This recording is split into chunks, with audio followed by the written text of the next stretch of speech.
how much of this about face, at least in rhetoric that we saw from the president today, has to do with the big dip that we saw on Friday in the markets? Well, probably quite a bit, although as your earlier segment covered, I think that you're going to still see more volatility going forward because the Trump administration has made it clear that any kind of meaningful agreement would have to have enforcement mechanisms that would require the U.S. to continue to hold tariffs over China to cajole them into living up to the agreement, and the Chinese have said that that's unacceptable. So I think we're still going to see some back and forth on this, but it is a good sign that the president has said that they want to go back to the table, and I think he probably heard that from the other G7 countries. They've all kind of suffered some collateral damage from China upending the world trade system and the U.S. Really taking the lead in confronting China. And President Trump really is finding it lonely at the top. And certainly the tariffs are not the preferred solution. The sooner the tariffs can end, the better. But meanwhile, I think it's a good sign, at least for right now. We got some insight into the mindset of President Trump today when he was asked about the back and forth where he stood. He said, "This is just the way I negotiate." You pointed to those enforcement mechanisms. Is that still the ultimate goal right now for the White House? Are they still looking for stricter rules on tech transfers, IP theft, and enforcement mechanisms? Or are we starting to see the White House maybe back off of that a bit? I can't imagine that President Trump and Peter Navarro and the other sort of hardliners in the White House would have come this far and suffered as much damage as they have already in terms of public relations without getting something meaningful.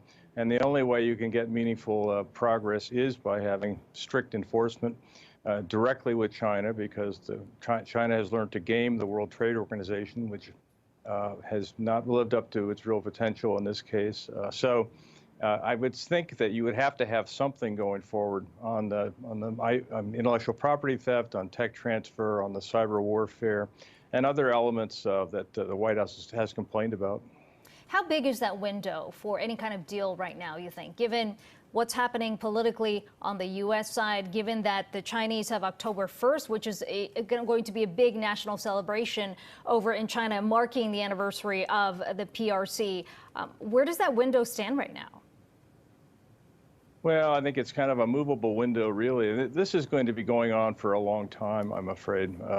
It's going to be a big issue in the 2020 presidential election. Certainly, we all hope that some progress can be made and that tensions can be lowered, and that the very strong U.S. economy can continue to burst forth with the vigor it's shown the rest of the world. It's really, as you said, the U.S. consumers are really leading the whole world right now.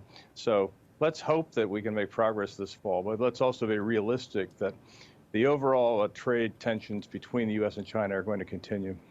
Jim, we've talked a lot about where that pain point is for the Chinese, given the deceleration in the economy. We've seen the data certainly turn downwards, and yet we haven't seen the Chinese leadership budge at all. Let me flip that question and ask you where you think the pain point is for the White House. At what point do they come to the table and say, maybe we're asking for a bit too much, or do you see that as a possibility at all?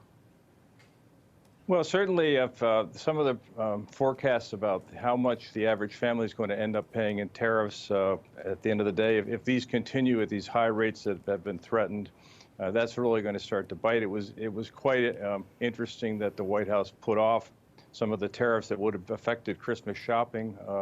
Already, they have shown some realism there. So the pain point is maybe, medium term for the U.S., but certainly it must be short term for China. They have already having bank failures, and the Chinese are, very non-transparent about what's really the state of their economy. But clearly, they're feeling the pressure even more than the United States. And Jim, finally, let me go back to where we started, because this weekend, it did feel like there was a bit of a schizophrenic policy, if you will, if we're just basing this off of the public statements that came from President Trump and the tweets. We talk about what happened on Friday, the president ramping up his rhetoric, upping the amount of tariffs that are placed on Chinese goods coming in. And then we also heard him ordering American companies to leave China. We had the president this weekend saying that perhaps maybe he had some second thoughts, only to have the White House come out and say he had second thoughts about actually not going tougher on China. This negotiating tactic, I mean, has it worked at all for the White House? Well, it's typical of President Trump to use bluster and kind of inflammatory language in tweets. In fact, he can't order U.S. companies to do anything unless he invokes the IEPA, the International Economic Emergency Powers Act, which he hasn't done in this case. He'd have to declare an emergency. So I think a lot of this is just kind of for show and for kind of reaching his constituents to let them know in states that voted for him in 2016 that he's out there fighting for them. But how much of that he actually does is probably going to be a lot less than what his blustery tweets indicate. Okay, Jim, good to get your insights today. Jim Roberts joining us from Heritage.